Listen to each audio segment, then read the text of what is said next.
Los temas en tendencia. Que son virales en las redes sociales. En Al Día. Presentado por el Banco de Venezuela. Donde el mayor valor eres tú.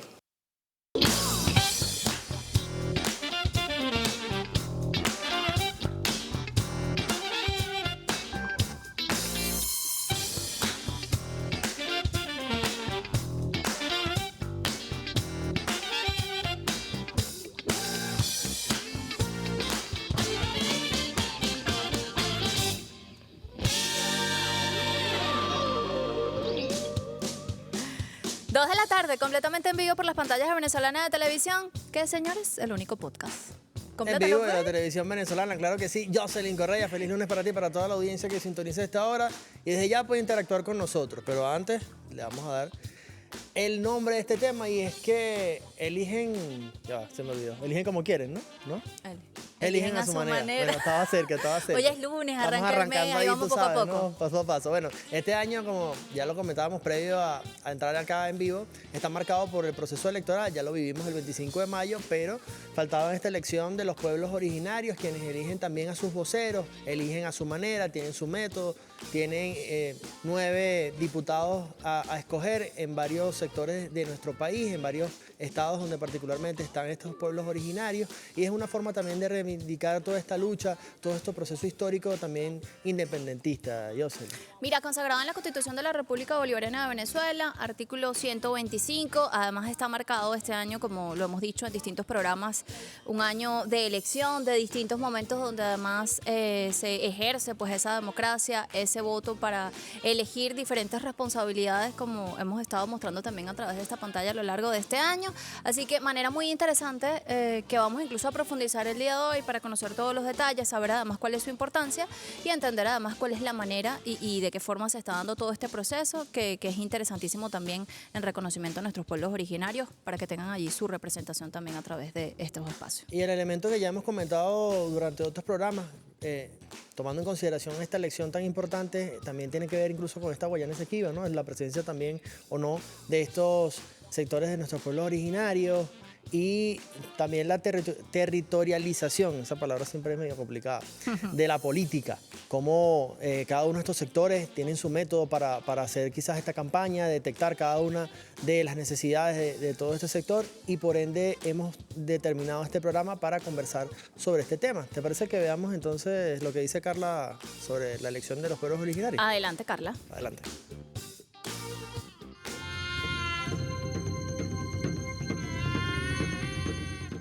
¿Sabías que una semana después de las elecciones múltiples en Venezuela, nuestros pueblos ancestrales y naciones originarias también eligieron a sus representantes ante la Asamblea Nacional? Son venezolanos como todos nosotros y se rigen por las mismas leyes y la misma Constitución. Pero aquí viene lo interesante. Nuestra Constitución, una de las más avanzadas del mundo, les permite elegir a sus representantes de acuerdo a sus propias tradiciones y métodos ancestrales. Fue el domingo 1 de junio cuando nuestros hermanos y hermanas indígenas de Venezuela llevaron a cabo la segunda fase de su proceso electoral para seleccionar a sus representantes, un paso gigante en la defensa de sus derechos. Participaron 6.451 voceros y voceras, electos previamente en asambleas comunitarias durante el mes de abril. Ellos son la voz genuina de más de 169.000 hermanos y hermanas indígenas, representando el 82% del total de 3.952 comunidades. Su misión, hacer valer sus sistemas normativos. Esta jornada impactó a 77 municipios con 95 centros de votación y 118 mesas habilitadas.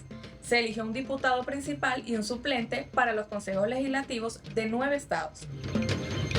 Para la Asamblea Nacional se eligieron un diputado principal y un suplente por cada una de las 3 regiones establecidas: región occidental, región sur y región oriental. La Carta Magna lo establece claramente.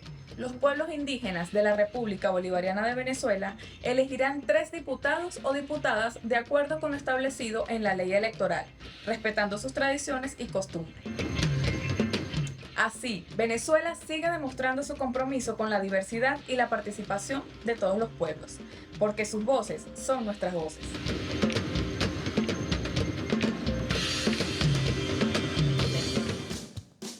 Bueno, importante información que daba Carla allí, varios datos interesantes, además, como ya lo decimos, para reivindicar toda la lucha histórica y las tradiciones de los pueblos originarios.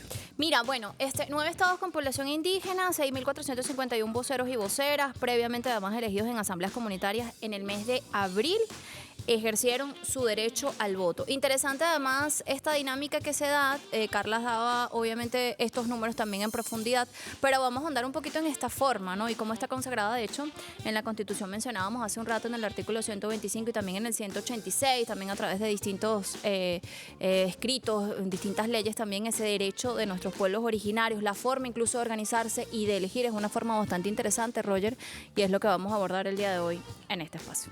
¿Te parece que presentemos a nuestros invitados? Adelante.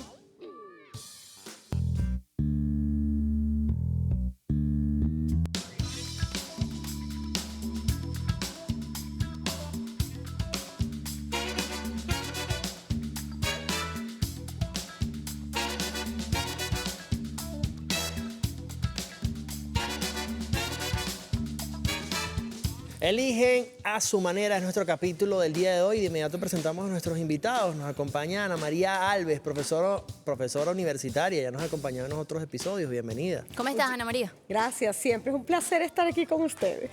Bueno, un gusto tenerte también en este espacio el día de hoy. Jonathan Sánchez, analista político, se suma a nuestro staff el día de hoy. ¿Qué tal, Jonathan? Muy bien, muy bien. Gracias por la invitación y por dedicarle un programa a este tema. Yo creo que es interesantísimo también prestarle atención de manera enfática a este tema, ¿no? Mira, felicitamos a todo ese equipo que además realizó esta cobertura. A lo largo, además de todo este día, también se han dado a conocer cómo fueron todos esos detalles de esta elección particular. Y quisiera comenzar preguntándoles un poquito de la importancia, ¿no?, que tiene esto. Está en las leyes, está en la Constitución y se lleva además a la práctica en un año que ha estado marcado por distintos procesos de elección que nos llevan a una dinámica también como sabrosa y que nos mantiene en constante movimiento. No sé, quisiera comenzar. Sí. Hay un debate profundo en la sociedad venezolana y al respecto, lo que sucede en la sociedad venezolana a propósito de lo que le denominamos nosotros una profundización de la democracia. Eso es una convocatoria que ha hecho el presidente de la República, Nicolás Maduro. Sin embargo, hay elementos de la Constitución que son dignos de destacar en elecciones como esta. Nuestros pueblos originarios, a su manera, como lo dicen, eligen a su manera, pues en un ejercicio democrático también, eligen a sus voceros ante el Parlamento venezolano, ante la Asamblea Nacional y también ante los consejos legislativos en los estados en los que atañe esta elección, es decir, los 9 estados que están involucrados en este tema, que tienen población indígena, ya sabemos que son los guayú, los guaraos, los pemones, etc. Pero son nuestros pueblos originarios. Esto es en contradicho de lo que se supone es la matriz de opinión hegemónica sobre Venezuela, que no hay democracia, y resulta que aquí a cada rato se hacen procesos electorales que involucran a pueblos originarios, en este caso de hoy, pero todo el tiempo al poder popular. Entonces pareciera que fuésemos avanzando más en términos del ejercicio democrático como se concibe filosóficamente de acuerdo a la academia y como se conoce socialmente, aún así luchando contra la matriz de opinión hegemónica. Entonces, ¿qué pasa? Que pareciera que en este punto el pueblo está tomando la vanguardia y se está poniendo de moda procesos electorales como estos que antes no se hablaban, aunque aparezcan en la Constitución, en el artículo 125. Nosotros, por eso les agradezco a ustedes que hagamos lo propio y los que tenemos programa yo creo que debemos hacer lo mismo también, sobre cacarear, poner de manifiesto, darle la relevancia que merecen procesos electorales como este, porque hay una retrogradación mundial de la política. O sea, sí hay expresiones de retrogradación política en el mundo. Hay sectores cada vez más excluidos, por ejemplo. Por supuesto, renace el fascismo. ¿Quién se iba a imaginar que en pleno siglo XXI, en el año 2025, renacería el fascismo para querer apropiarse del poder en el mundo y ser una fuerza hegemónica que oprima al otro? Bueno, mientras eso sucede en Venezuela estamos no solo dando la lucha contra el fascismo, sino estamos a la vanguardia en procesos de profundización de los mismos, por valga la redundancia, los mismos procesos democráticos del pueblo, con una aparición relevante del poder popular, que era una idea en el año 2002 del comandante Chávez, a la concreción de lo que tenemos hoy, en la que el poder popular ocupa un espacio relevante, súper relevante, en esta nueva concepción de Estado-Nación. Así es, profe. ¿Y cómo podríamos nosotros ver ese recuento histórico, si se quiere, de cómo han sido esos procesos y precisamente cómo se da ese cambio de manera profunda una vez ya establecido nuestra Carta Magna en la Constituyente? Fíjate, lo que expresaba aquí el compañero que nos acompaña Jonathan. Jonathan. Es Colega profesor. Bueno, pero bueno. Pues. Mira, es realmente cierto. Primero, que pareciera que las cosas tienen una receta y que si te sales de la receta, entonces las cosas no son. Pareciera que existe una receta de la democracia. Y la democracia simplemente es una expresión donde toda la gente participa y toda la gente no solo tiene derecho a elegir, sino tiene derecho a ser partícipe de un proceso, ¿no? Entonces, pareciera que hay una receta de lo que es democracia y lo que no es democracia, una receta occidental. Y lo que no se ajusta a esa receta, entonces no es democracia.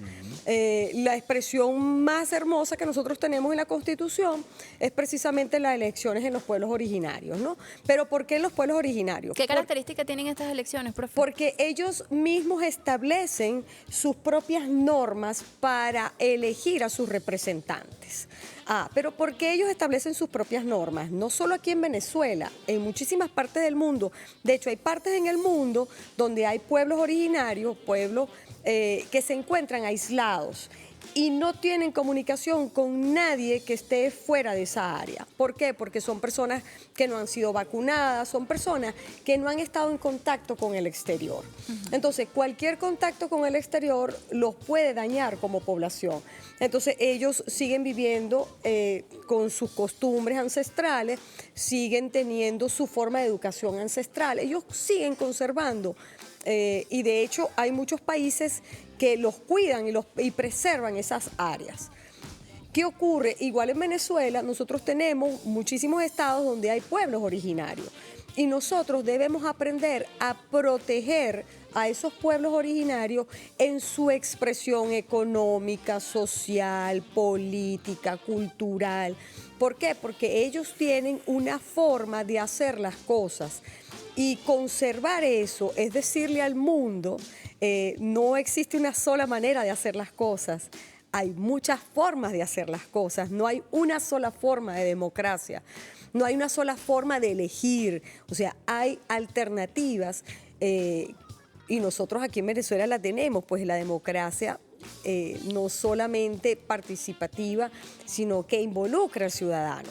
En el año 2002, 2003, aun cuando estaba en la Constitución, habían como unos pasos ahí torpes con respecto a esto y cada vez eso va perfeccionándose. Fíjate que tenemos la consulta cada 3 meses para los proyectos de comunidad. Tenemos... Viene una ahorita. Viene ahorita. Nosotros votamos creo que hace un mes y algo y falta una ahorita. Adicionalmente, cada vez se perfecciona más. Nosotros nacemos con los consejos comunales y luego de los consejos comunales se dio origen a la comuna, ¿ok? Y al principio las elecciones eran torpes. Hoy en día los consejos comunales y las comunas se organizan para elegir efectivamente a sus representantes. Entonces, cada vez nosotros estamos ensayando más sobre formas propias de hacer democracia, no con una receta preestablecida. Y en ese sentido también la política cambia, ¿no, Jonathan? ¿Cómo hacer política sabiendo que, de cierta forma, muchos de estas comunidades están en zonas fluviales? También darle todo el reconocimiento, Jocelyn, tú lo hacías desde el ámbito comunicacional, pero también al CNE, todo este despliegue que tiene que hacer la conectividad para lo que ha cambiado darle, eso, cada vez se exactamente, perfecciona muchísimo. darle la garantía que cada quien pueda expresarse de su forma y bajo el método que sea más idóneo, ¿no? Mira, yo estuve compartiendo el día de las elecciones a la Asamblea y a las gobernaciones y a los consejos legislativos el día 25 de mayo, con una veedora internacional. Y ella me decía un dato que nosotros no lo percibimos porque ya nos acostumbramos a la capacidad instalada que nosotros tenemos en cada proceso electoral. Fíjense, nosotros tenemos una gran capacidad tanto que para atender el voto, tanto que yo creo, no he hecho los estudios estadísticos, pero creo que así votáramos el total de los inscritos en el registro electoral permanente, el sistema está diseñado de tal manera tan ágil para atender a los 21 millones que creo que no se haría cola más nunca. Es una de las cosas que ha estado pasando en los procesos electorales más recientes y no nos hemos dado cuenta porque simplemente fluye. Votaron 5 millones de personas, 7 millones de personas, 8 millones de personas y no se hizo cola. Bueno, yo creo que toca acostumbrarnos a que es muy ágil el proceso. Entonces, En este proceso electoral de ayer se evidenció la capacidad técnica del CNE en tanto y en cuanto la atención a cualquier proceso electoral, y los pueblos originarios merecen la misma atención y la misma calidad. Fíjate, esa agilidad, oye, que me pareció extraordinario en todos los procesos, es que yo no sé si la gente recuerda que al principio existía como una especie de un tarjetón que era electrónico y entonces uno tocaba ese tarjetón. Entonces, ¿qué pasa? Eso es una membrana que con el paso y el uso, esa membrana se va deteriorando. Fíjate que ya esa membrana dejó de usarse y ahora uno directamente en la pantalla, touch, lo hace. Ya. Eso fue lo que agilizó el proceso. Muy rápido, o sea, los reportes eran de 30 segundos, entonces vale decir, aquí es donde otra vez insisto en que se merecen los pueblos originarios un proceso electoral de la misma altura o del mismo nivel que requiere el resto de la nación. Por supuesto que sí, sí, mucho más si son pueblos originarios. Y además hay detalles sobre el resultado de este proceso electoral. O sea, son Sobre tres eso te iba a escaños. preguntar. Ajá. Son 3 escaños, sí, efectivamente, es un diputado principal y uno suplente. Son 3 regiones que eligen a los 6 diputados, o sea, 3 principales y 3 suplentes. Estas personas, estos voceros de los pueblos originarios, inciden en las decisiones políticas del foro político del país, que es la Asamblea Nacional, de la misma manera. Tienen el mismo derecho y las mismas atribuciones que cualquier diputado nacional de discutir los temas que nos atañen a la sociedad venezolana. Y cómo no, si es que en la Asamblea Nacional también hay una digna representación de sectores sociales como los trabajadores, desde su perspectiva. Entonces, quiero decir con esto que nosotros estamos, sin duda alguna, innovando en la manera de hacer política que es genuina y a la que los sectores políticos del mundo deben prestarle atención, porque es nuestro. No necesariamente tienen que emular la experiencia, pero tienen que comprender esa lógica y esa dinámica para que puedan adaptarse y adaptarlo a sus análisis. Y los actores políticos que hacen vida en Venezuela también, se los he dicho a muchos, que tienen que adaptarse a esta dinámica política. O sea, si yo soy del partido de oposición X, me toca hacer política en esa dinámica política nueva, en esa nueva forma de democracia. Tengo que adaptarme a los circuitos comunales, tengo que entender que existe una comuna, tengo que entender que existen unos pueblos originarios, tengo que entender y respetar lo que dice la Constitución, que se está cumpliendo hoy más que nunca. Bueno, ahí veíamos y hacia allá va esa pregunta, ¿no? Aquella vez, en ese análisis que hacíamos, porque además con esta elección que se da el día de ayer se completan esos 285 escaños a la Asamblea Nacional, que como tú dices, también son un sector que se suma también a todo el debate que debe darse, que es un debate además muy comprometido con muchos temas interesantes para nuestro país y necesarios, así que digamos que es bastante ambicioso ese próximo periodo de la Asamblea Nacional porque tiene bastantes exigencias en cuanto a la población y en cuanto a la sociedad incluso que estamos viviendo en este momento. En cuanto a la participación, ¿no? Que ya se completa incluso con este periodo, con este proceso que vivimos ayer domingo.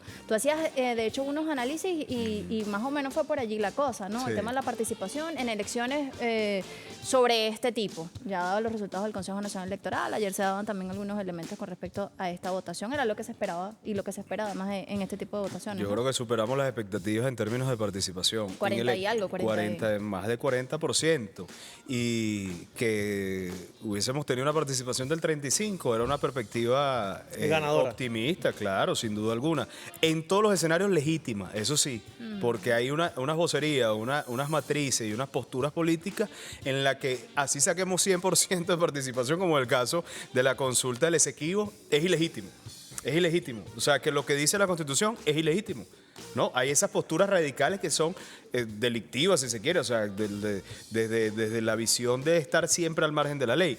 En todo caso fue... fueron como muy pocas personas, ¿no? O sea, fue No, algo cuando como la consulta del Esequibo fue una participación abrumadora de más del 95%. que nos cuando llevó además a estas elecciones. Que nos llevó al resultado de tener hoy un gobernador, tener unos diputados de la Guayana Esequiba, de tener uno de nuestros diputados fue electo por el voto de la Guayana Esequiba otra vez. O sea, ellos han vivido 2 procesos electorales recientes, el del 25 y el de ayer, y también a tener un consejo legislativo, o sea, una entidad de gobierno en la Guayana Esequiba para preservar el tema de la soberanía. La Guayana Esequiba se convirtió en una bandera de soberanía nacional. Claro, ¿No? afortunadamente. Entonces, por la amenaza externa, por la amenaza de empresas con intereses económicos extranjeros, o sea, hay un montón hay un tejido al respecto de este tema, ¿no?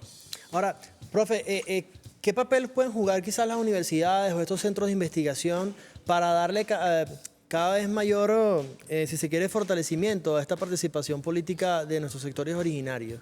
Fíjate, yo creo que efectivamente las universidades deben ser incorporadas de una manera mucho más activa a la discusión nacional, ¿ok?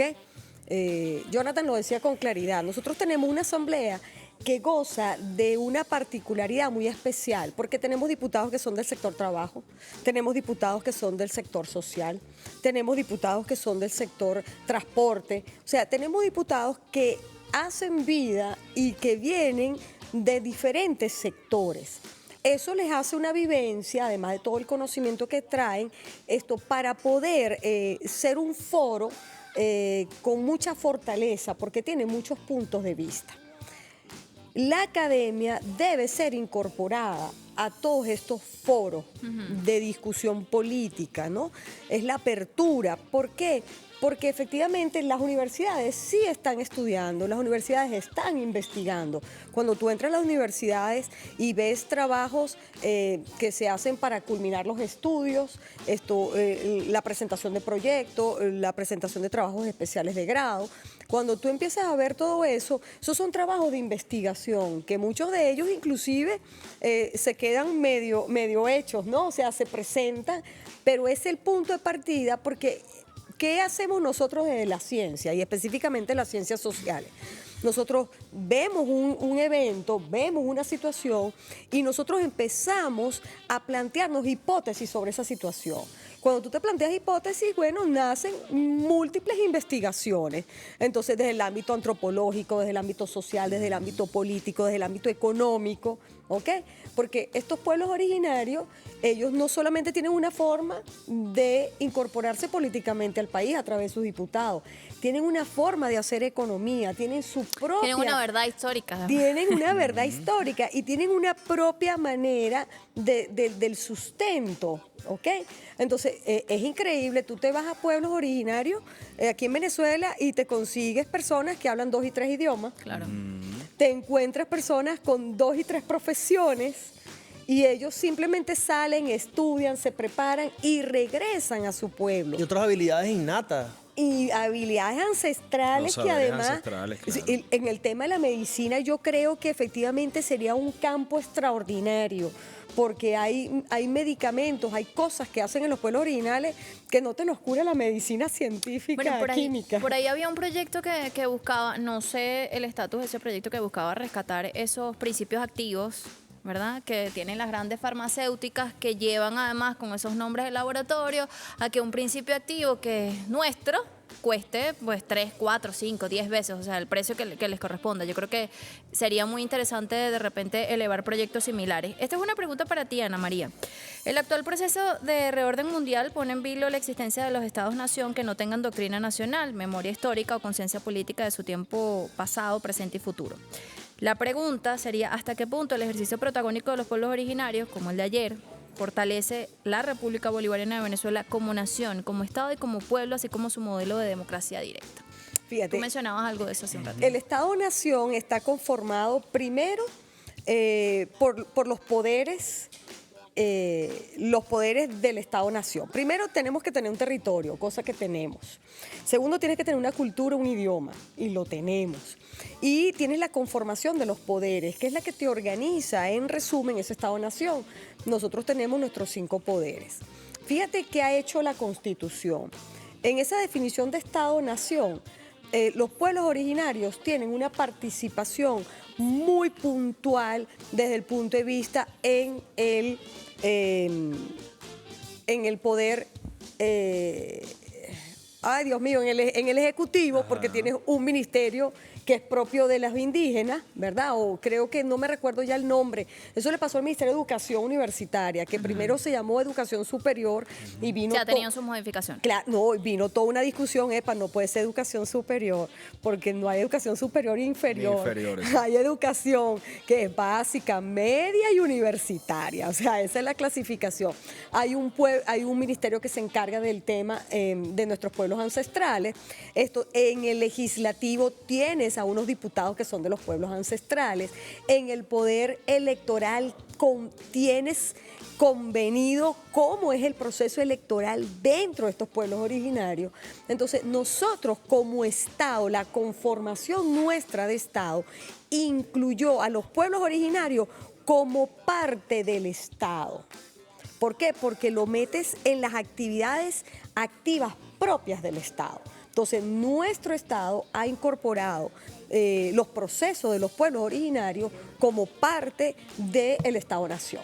Ahora, Jonathan, si bien es cierto todo esto que hemos comentado acá, de seguro es muy importante, pues ya lo hemos mencionado, pero si cuál es el análisis que tú podrías darle en el contexto mediático, no lo vemos de la misma forma. No se ¿Tú vio crees reflejado, que a tu sí. juicio sea parte de esta misma estrategia de boicot, de no querer visibilizarlo, porque lo hacemos desde el canal del Estado, pero tú te pones a revisar las redes sociales y otros medios de comunicación no le han dado esa importancia que tiene este proceso electoral? ¿A tu juicio podría haber algo detrás allí como para forma parte de todo eso que vienen haciendo comunicacionalmente en contra de Venezuela? Mira, sabes que ahí está muy de moda un término que usamos todos, lo del de la narrativa. Eso Exacto. lo veía yo cuando era estudiante universitario en la escuela de Frankfurt y no sé qué. En este momento está de moda, ¿no? Pero es preciso acuñarlo, reutilizarlo. Yo creo que forma parte de una narrativa histórica, o sea, no es reciente, de un sector que ha ejercido los poderes comunicacionales desde Venezuela, ahora lo hacen desde fuera sobre Venezuela, actúan en las matrices de opinión predominante en Venezuela, de desconocer lo que sucede alrededor de la Constitución, alrededor de un proceso político que está en el poder, de un sector político que está en el poder y un proceso político que vive mutando y dando transformaciones en términos de la profundización de su propio entender sobre la democracia, sobre su propia organización. No es partidista, es social, es fundamentalmente social. Está enraizado en la cotidianidad de la gente, en el territorio, en el lugar del trabajo, en donde se desenvuelve, en la familia, en la economía. O sea, hay transformaciones que están sucediendo desde hace tiempo.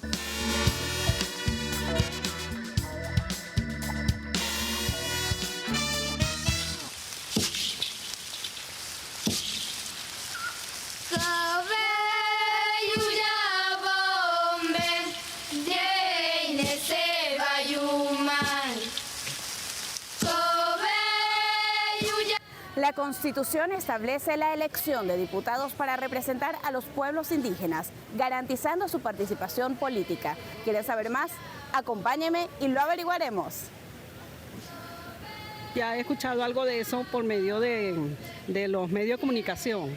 He escuchado que sí, que van a escoger por medio de su cultura, cómo ellos tratan sus cosas. Debería de ser a su manera, a su cultura, ya que eso también refleja que somos parte de Venezuela en la parte indígena, como lo ha dicho nuestro presidente Nicolás Maduro Moro y el resto del equipo. Debería ser. No, señorita, no estoy enterado, me estoy enterando y me parece muy bien, ¿no?, que ellos se expresen a su forma, a su cultura, ¿no? Oye, no sabía que ellos podían ejercer ese voto, la verdad me parece increíble que los tomen en cuenta y que ellos lo hagan a su manera, como siempre ha sido desde el principio, a su manera. No sabía, pero suena bastante interesante. No tengo esa información. Sé que hubo las elecciones esta semana, pero esa parte no la he visto en ninguna parte, ¿verdad? La representación de los pueblos originarios es proporcional a la población de Apure, Amazonas, Delta Amacuro, Anzoátegui, La Guayana Esequiba, Sucre y Zulia. ¿Y tú, sabías que ellos pueden elegir a su manera? En este sentido, bueno, también puedo decir...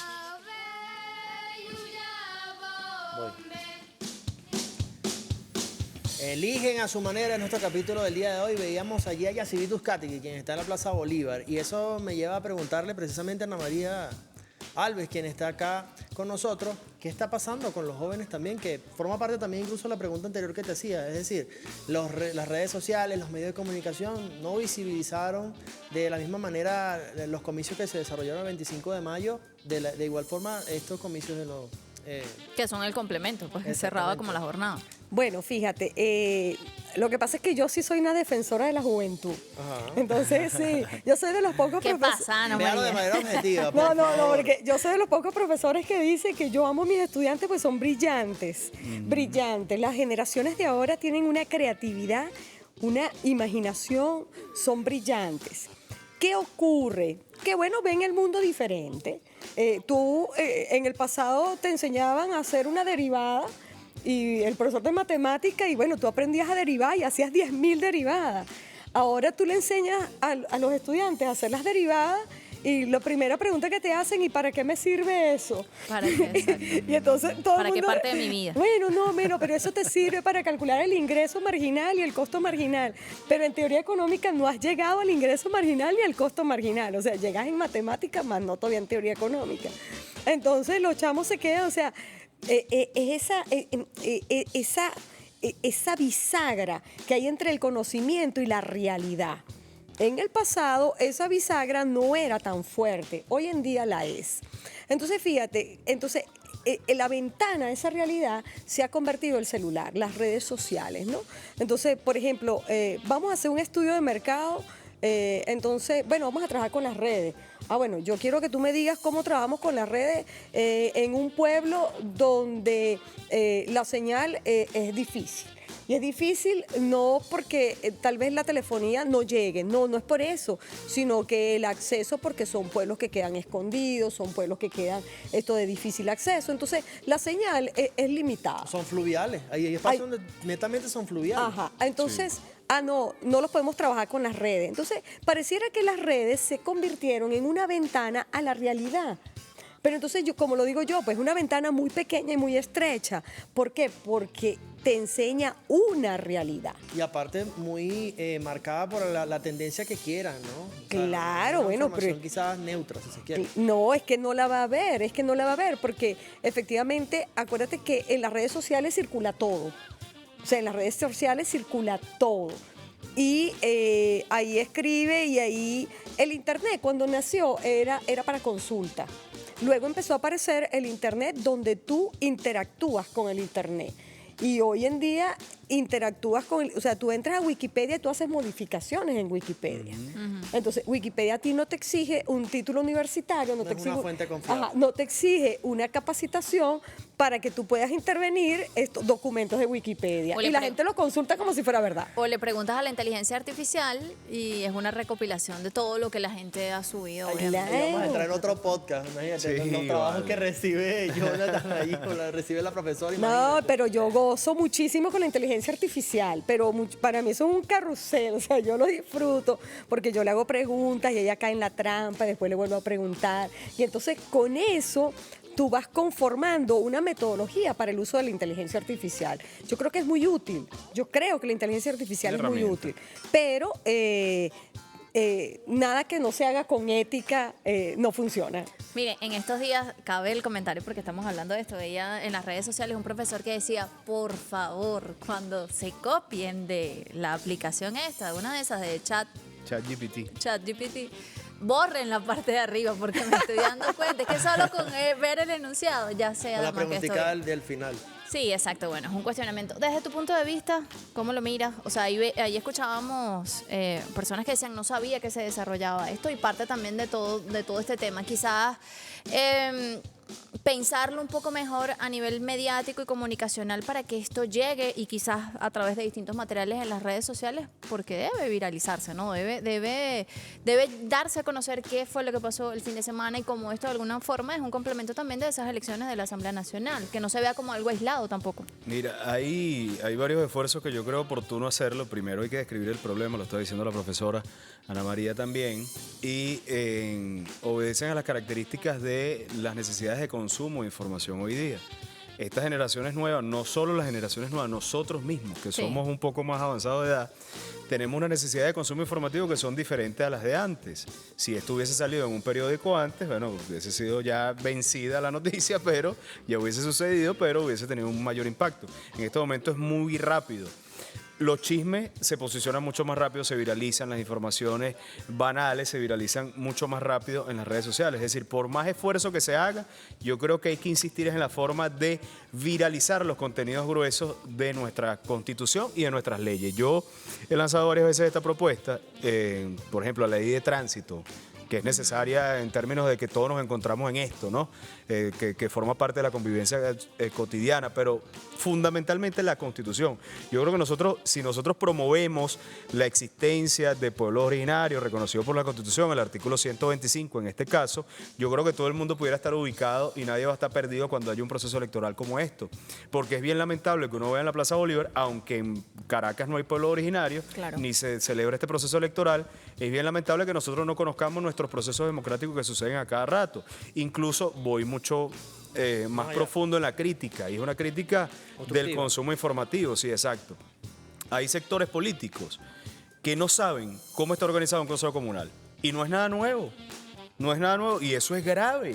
Eso es muy grave para un sector político, porque si tú no conoces la organización mínima del pueblo que se supone es tu público objetivo, tú estás mal en el entendimiento de cómo se organiza esa gente, cuál es su dinámica, cómo hablarles, etcétera, etcétera, etcétera. Entonces, en este punto toca acompañar a estos compañeros que salieron electos en las elecciones del día de ayer, valga la redundancia, para que, bueno, sean famosos. Pues hay que hacerlo famoso en las redes sociales también, hay que hacerlo atractivo. Y lo hace el presidente Nicolás Maduro. La estética, la puesta en escena y el lenguaje y los códigos que utilizan para las publicaciones del presidente Nicolás Maduro, por muy gruesas que sean las políticas, por muy serias que sean las políticas nacionales o respecto a algún tema internacional, tienen una forma de presentarse que no es sino oportuna en términos de cómo se posiciona en las redes sociales. Mira, y Sí, hablando hay que de entender un poquito ese lenguaje.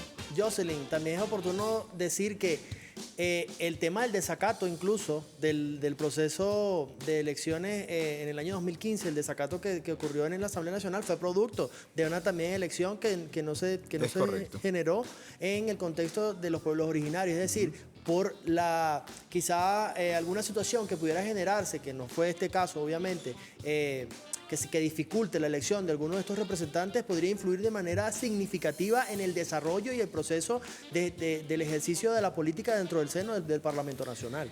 Así es, pero es que además, así como no se negaron en ese momento a realizar ese proceso y reconocerlo y no sé qué, asimismo hay una tendencia ahorita que está desconociendo la elección toda, hermano. O sea, es decir, esta es una elección anexa al resultado electoral que ya vivimos en el resto de los sectores de la vida nacional, las elecciones del 25 de mayo. Hay una gente que dice que no, o sea, que eso está mal. Cada 5 años, establece la Constitución que cada 5 años tenemos que renovar el poder legislativo, es decir, estas elecciones de la Asamblea Nacional se celebraran en enero o en diciembre, tocaban en el 2025, y las elecciones a las gobernaciones y los consejos legislativos. Y hay una gente que simplemente intenta, y hay otros que lo siguen, que es peor, es muy grave esto, que lo siguen, que creen que eso es verdad, o sea, que está mal realizar el proceso electoral de acuerdo a como establece la Constitución.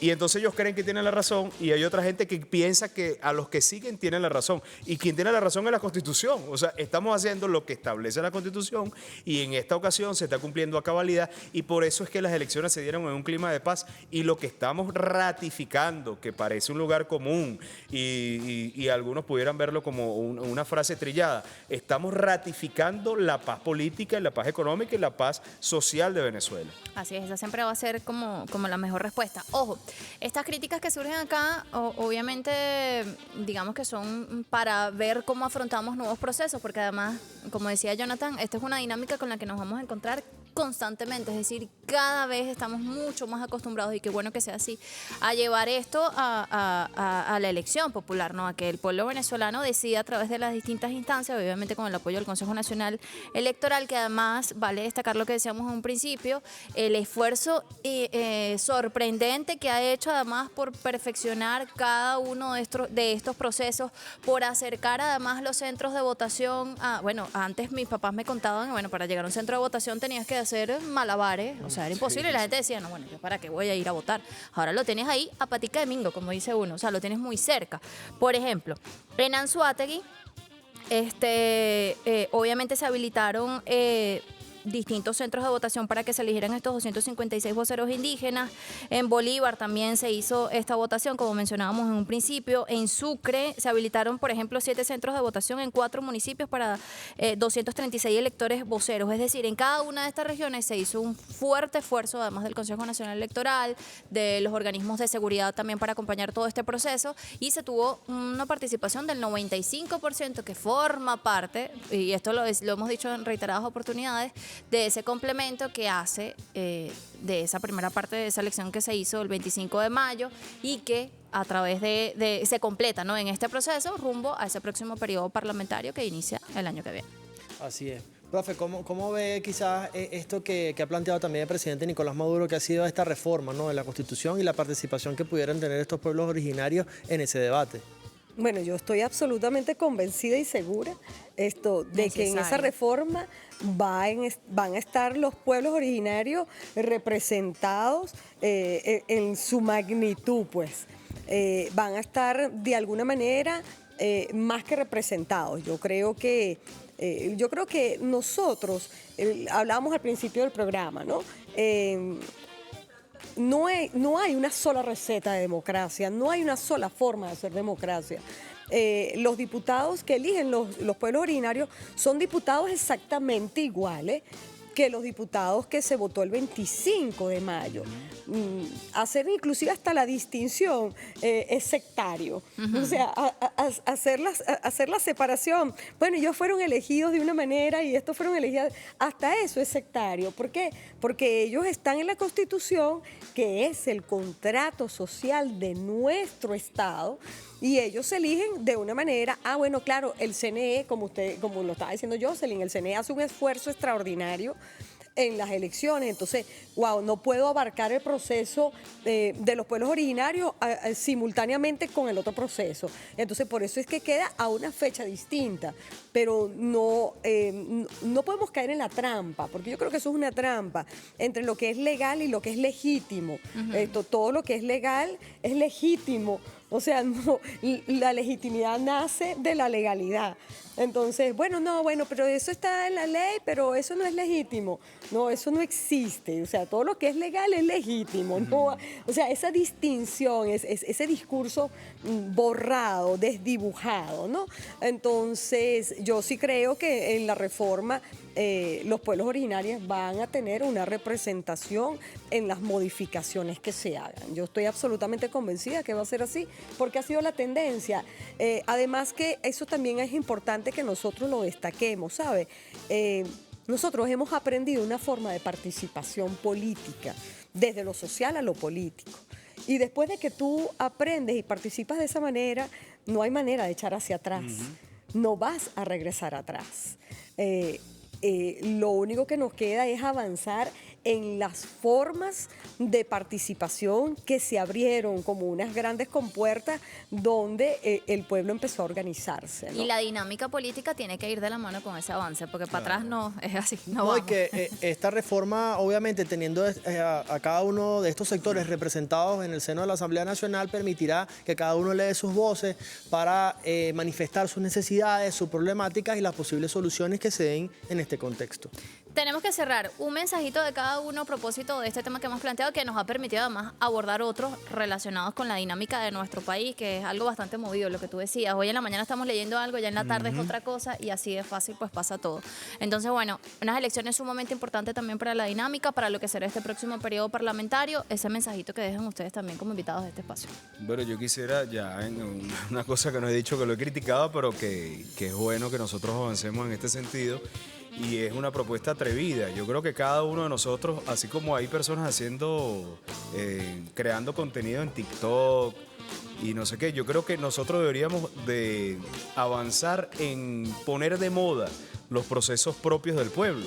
Porque a veces nosotros venimos de una dinámica de organización que, bueno, mostrarla era medio tediosa para hacerla comprender. Pero en este momento, basándonos en la experiencia que les estoy diciendo, a la que estoy haciendo referencia sobre las redes sociales del presidente, sí vale la pena apropiarse de esas estéticas, de esas formas, para modernizar el discurso y la puesta en escena de los mensajes de organización del pueblo y de los procesos de la revolución. Porque además son en esencia bonitos. O sea, ¿quién puede negar en los pueblos originarios. O sea, bueno, sería una persona muy... ¿De dónde vienes, pues? Claro, ¿de dónde eres? O sea, ¿de qué país eres?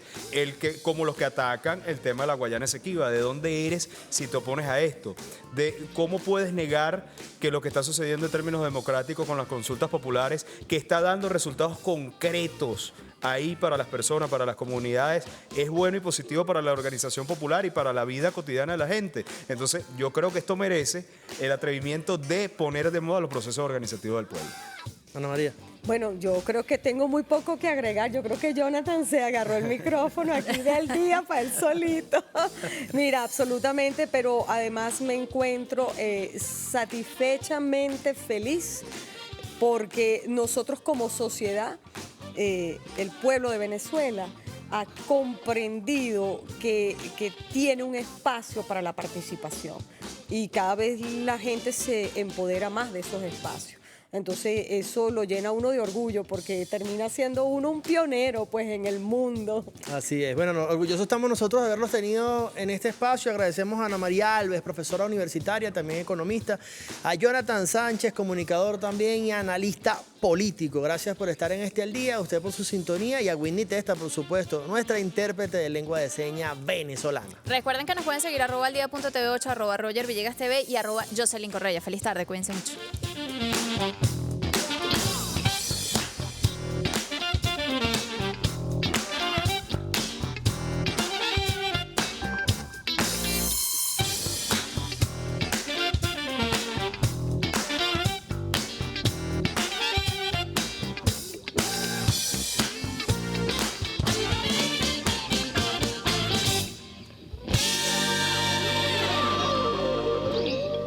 Los temas en tendencia Que son virales en las redes sociales. en Al Día, Presentado por el Banco de Venezuela. donde el mayor valor eres tú.